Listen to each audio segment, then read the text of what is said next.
अगर आप भी परेशान हैं कि जॉब और फैमिली के साथ सीटेट की प्रिपरेशन कैसे करें तो ये वीडियो आपके लिए है। ये पॉसिबल है कि आप बिना पूरा टाइम दिए सीटेट को पास कर सकते हो।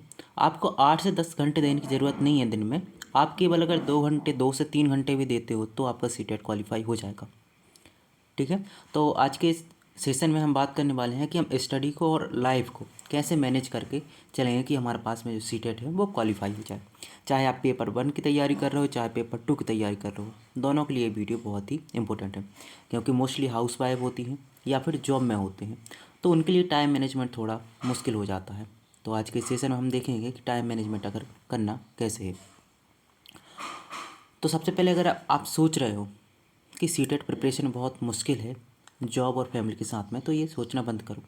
अगर हम समय का सही उपयोग करेंगे, स्मार्ट स्टडी करेंगे और अपने आप में मोटिवेशन रखेंगे कि हम ये कर सकते हैं, तो सफलता सुनिश्चित है कि हम सीटेट को क्वालिफाई कर लेंगे। ठीक है।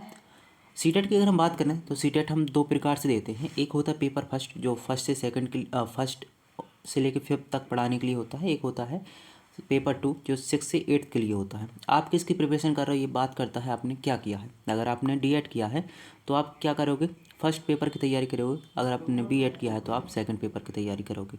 इसके साथ में अगर डी.एड के साथ में आपने ग्रेजुएशन किया है तब भी आप सेकंड पेपर की तैयारी कर सकते हो। वही बात करें हम सर्टिफिकेट की, तो ये लाइफ टाइम वैलिड रहेगा। आपको एक बार निकालना है, सीटेट क्वालिफाई करना है और लाइफ टाइम के लिए आपके पास वैलिड रहेगा। ठीक है। ओके। सबसे पहले हम बात करते हैं चैलेंजेस क्या क्या आते हैं जॉब फैमिली के साथ में। तो पहला चैलेंज होता है टाइम मैनेजमेंट का। काम और स्टडी दोनों को संभालना बहुत मुश्किल हो जाता है। दूसरा घर की जिम्मेदारी होती है और स्टेट्स होता है कि हम क्या कैसे करेंगे। ठीक है। हम कंटिन्यूटी तोड़ देते हैं अपने माहौल के हिसाब से। जॉब में ज़्यादा प्रेशर पड़ रहा है या फिर फैमिली का ज़्यादा प्रेशर है, तो हम जो पढ़ रहे थे 2 से 3 घंटे हम वो भी नहीं पढ़ पाते हैं, तो कंटिन्यूटी हो जाती है। दूसरी बात क्या होता है, हमारे पास जो मोटिवेशन है और फोकस ये बनाए रखने में बहुत मुश्किल होती है। तो ये जो हम 4 चैलेंजेस की बात कर रहे हैं, अगर इन चैलेंजेस को अगर हमने अपनी सफलता के लिए एक मार्ग बना लिया तो हम सीटेट को क्वालिफाई कर सकते हैं। ठीक है। तो सबसे पहले अपने माइंड सेट को क्लियर रखो कि आपको सीटेट क्वालिफाई करना है और अपने आप को मोटिवेट रखो। ठीक है। तो अपने वाई को याद रखो कि हम क्यों, तो मैंने सीटेट क्यों क्लियर करना है ये आप सोचो। क्या होगा सीटेट से, आपकी लाइफ में क्या इफेक्ट पड़ेगा, तो वहाँ से सबसे अच्छा मोटिवेशन आपको मिलेगा। और आप छोटी छोटी स्टेप में आगे बढ़ो। ये नहीं कि आपको एक साथ पढ़ना है। आप 2 से 3 घंटे का टाइम निकालो, बस 2 से 3 घंटे में भी आप सीटेट क्वालिफाई करोगे। यहाँ पे फैक्ट कम पूछते हैं, यहाँ पे आपके नॉलेज को ज़्यादा करते हैं कि आप कैसे बच्चों को हैंडल करोगे। ठीक है। हर दिन थोड़ा थोड़ा इम्प्रूव कीजिए टारगेट को, बहुत अच्छा रहेगा। ठीक है। फैमिली और फ्रेंड को सपोर्ट में लेना सीखिए। ऐसा नहीं है कि फैमिली और फ्रेंड से आप दूर जा रहे हैं, उनके साथ सपोर्ट में रहिए। और सबसे इम्पोर्टेंट बात यह है कि आप किसी से कंपेयर ना कीजिए कि वो बहुत अच्छा है मैं बहुत कमज़ोर हूँ। आप अपने में सफिशिएंट हैं, आप खुद में बहुत अच्छे हैं। ठीक है। टाइम मैनेजमेंट आपको कैसे करना है, तो गोल्डन रूल होता है कि सुबह सुबह पढ़िए, लेकिन अगर नहीं पढ़ते बनता है तो मैं नहीं बोलूँगा ज़्यादा आप सुबह उठो। आप 5:30 से लेके 7 तक कॉन्सेप्ट को स्टडी करो। जो भी कॉन्सेप्ट है आपके पास एनसीईआरटी है। ऑफिस ब्रेक में है तो किसी ऐप को ले सकते हो। हम बोलते हैं आपको किसी का कोर्स भी नहीं खरीदना, तब भी आप सीटेट क्वालिफाई कर सकते हो। बस आपको कुछ नहीं करना है, आपको यूट्यूब पर वीडियो देखना है। यूट्यूब पे आपके पास कई चैनल मिल जाएंगे। जैसे आपके पास PW का चैनल मिलेगा। ठीक है। PW टीचिंग का होता है, Adda24 टीचिंग का होता है, एक रोजगार विद अंकित करके हैं, एक है टारगेट विद अंकित करके हैं। ठीक है। एक करियर बिल करके हैं, एक लेट्स लर्न करके हैं। ठीक है। ये बहुत इंपॉर्टेंट हमारे पास में चैनल मिल जाते हैं जहाँ पे आपके पास में फ्री स्टडी मटेरियल पड़ा हुआ है। आप वहाँ से कुछ नहीं कीजिए, जो इनकी मैराथन होती है आप मैराथन को फ्री टाइम में आप सुन सकते हो। केवल सुन के भी आप याद कर सकते हो। जो CDP है ना, CDP में आपको फोकस की ज़रूरत होती है, बस आपको सुनना है और आपको CDP क्लियर हो जाएगा। मैं आपको बेस्ट बताता हूँ, लेट्स लर्न से एक हिमांशी मैम बहुत अच्छा CDP पढ़ाती हैं। एक सचिन अकेडमी करके सचिन सर हैं, वो आप CDP वहाँ से पढ़ सकते हो। एक मैंने बताया था टारगेट विद अंकित करके एक मैम है, उनका नाम नहीं आ रहा है, टारगेट विद अंकित वो पढ़ाती हैं। उनके पास में कई पढ़े हुए हैं, वहाँ पे आप देख सकते हो। तो ये 3-4 ऐसे हैं, इनकी अगर मैराथन देख लो तो आपके पास जो CDP है वो क्लियर हो जाएगी। ठीक है। बाकी हम बात करें शाम की, शाम को केवल 1 घंटा निकालना है आपको। तो आपको क्या करना है, टेक्स्ट बुक का आप क्या करना है, सब्सक्रिप्शन लेना है, या फिर कई अदर है हमारे पास में प्लेटफॉर्म जहाँ पे आप क्या करो, मॉक टेस्ट लगाओ। ठीक है। मॉक टेस्ट नहीं लगाने हैं तो यूट्यूब पर ही कई वीडियो ऐसे मिल जाएंगे जहाँ पे मॉक टेस्ट दिलाते हैं, तो आप उसको केवल सुन लो, देखो कि मॉक टेस्ट में उसका आंसर क्या है, कैसे एक्सप्लेन कर रहे हैं, तो वहाँ से आपकी प्रैक्टिस और मॉक टेस्ट हो जाएगा। सबसे ज़रूरी बात, संडे का टाइम बहुत अच्छे से निकालो और एक मॉक टेस्ट तो कम से कम दो। आपके पास क्रोम पर कहीं ना कोई वेबसाइट पे आपको मॉक टेस्ट फ्री में मिल जाएगा, या फिर सीटेक की वेबसाइट पे आप इसको देख सकते हो। ठीक है। सब्जेक्ट वाइज कैसी रहनी चाहिए हमारे पास में, जो चाइल्ड डेवलपमेंट होता है हमारे पास CDP होता है, उसके लिए 30 मिनट की थ्योरी देखना है और PYQ देखना है। ठीक है, 30 मिनट में हमें लैंग्वेज फर्स्ट और लैंग्वेज सेकंड में है तो हमें ग्रामर देखना है और कंप्रेशन को प्रैक्टिस करना है। ठीक है, मैथ्स रहा, साइंस रहा, SST रहा, ठीक है, EVS रहा, इनके लिए कुछ नहीं करना, आपको NCERT को देखना है। आपको एक चैप्टर पढ़ने में NCERT में अगर देखोगे तो बहुत कम चैप्टर होंगे जिसको आपको पढ़ने में 2 घंटे से ज़्यादा लगेंगे।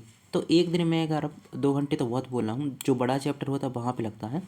1 घंटे में आप एक चैप्टर को क्लियर कर सकते हो 6 से लेकर 8th क्लास तक की। अगर कहीं का चैप्टर आपको लग रहा है बहुत बड़ा है तो उसको 2 से 3 घंटे में करो। अगर बहुत बड़ा लग रहा है तो 3 से 4 दिन में भी कंप्लीट कर सकते हो। केवल NCERT पढ़ो, यहाँ से आपके पास में मैथ है, EVS, साइंस है, ये सब क्लियर हो जाएगा।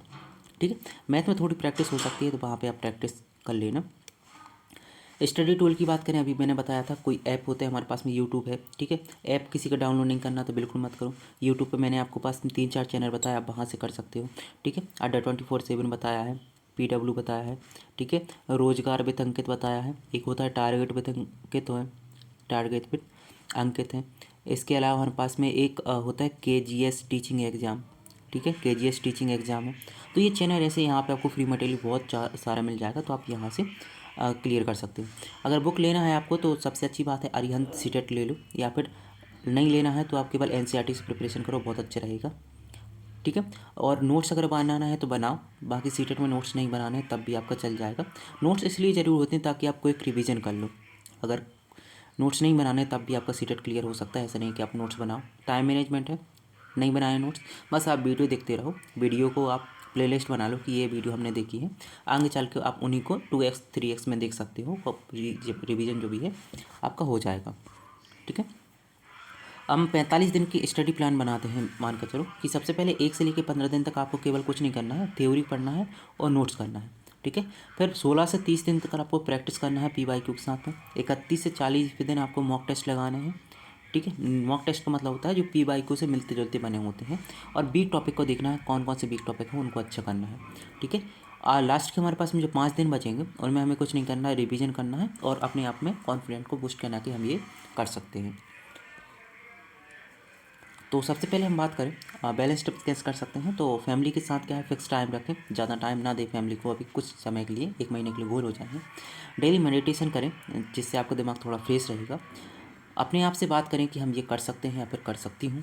ठीक है, हर टेस्ट के बाद रिवार्ड ज़रूर दें कि हाँ मैंने टेस्ट बहुत अच्छा दिया है, आज के लिए मैं एक काम करता हूँ, टॉफ़ी खाता हूँ।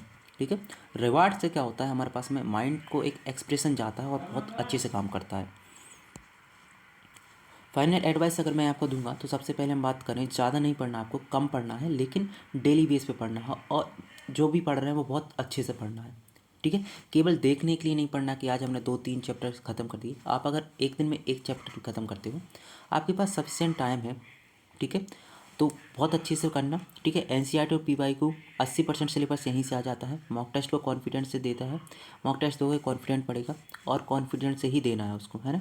हेल्थ और फैमिली को बैलेंस करके रखिए। सीटेट क्लियर करना है तो एक जीत है, बाकी अपने सपनों पर विश्वास रखना ही सबसे बड़ी जीत है।